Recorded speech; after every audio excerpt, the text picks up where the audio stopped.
बाबर को इब्राहिम लोदी को हराने के लिए राणा सांगा लाया था, तो मुसलमान तो बाबर की औलाद हैं और तुम गद्दार राणा सांगा की औलाद हो।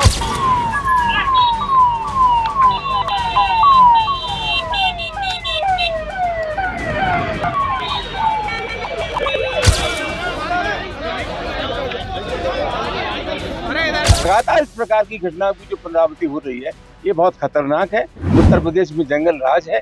हम समाजवादी पार्टी के कार्यकर्ता हैं। हम ये मान के चलते हैं कि उत्तर प्रदेश की स्थिति बद से बदतर है।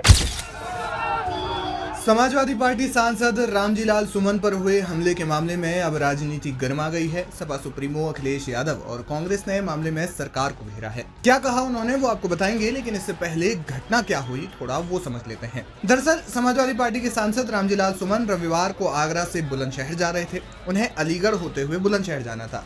उनके काफिले में करीब 25 गाड़ियां शामिल थी। दोपहर करीब 2 बजे गोबहाना टोल प्लाजा से काफिला निकलते ही करनी सेना से जुड़े क्षत्रिय समाज के युवकों ने उनके काफिले पर टायर और पत्थर फेंकने शुरू कर दिए।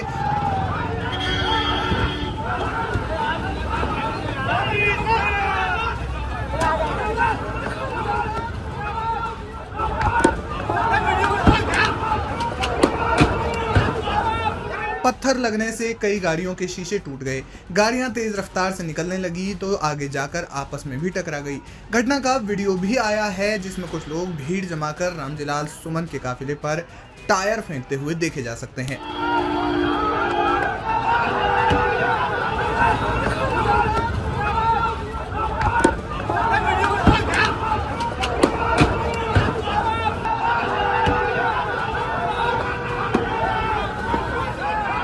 अखिलेश यादव ने इस मामले में प्रतिक्रिया दी है और इसे गहरी साजिश का सबूत और इंटेलिजेंस की चूक बताया। अखिलेश यादव ने कहा, सांसद माननीय रामजीलाल सुमन के काफिले पर टायर और पत्थर फेंककर उनके ऊपर जो जानलेवा हमला हुआ है वह एक्सीडेंट का कारण बना है, जो प्राणांतक दुर्घटना में भी बदल सकता था।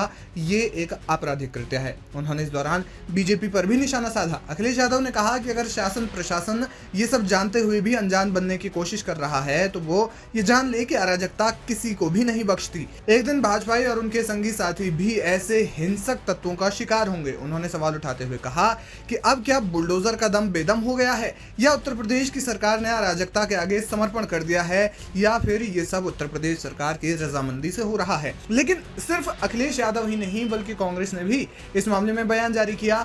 यूपी कांग्रेस के ऑफिशियल एक्स हैंडल से इस मामले में पोस्ट किया गया जिसमें उन्होंने कहा कि अलीगढ़ में कुछ जातीय संगठनों के गुंडों ने एक सांसद की गाड़ी पर हमला बोल दिया। आखिरकार ये जातीय संगठन इतनी अराजकता फैलाने की हिम्मत कैसे कर रहे हैं कि जब मर्जी एक सांसद पर हमला बोल दें, जब चाहे पूर्व मुख्यमंत्री को हत्या की धमकी दे दें।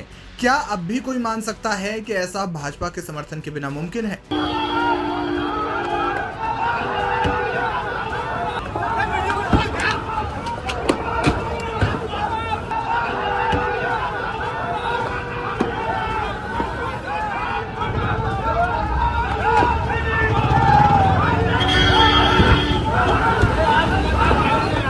रामजीलाल सुमन पर हुए हमले के बाद सियासत गर्मा गई है। घटना में आगे जो कुछ भी सामने आएगा, लाइव हिंदुस्तान आप तक जरूर पहुंचाएगा।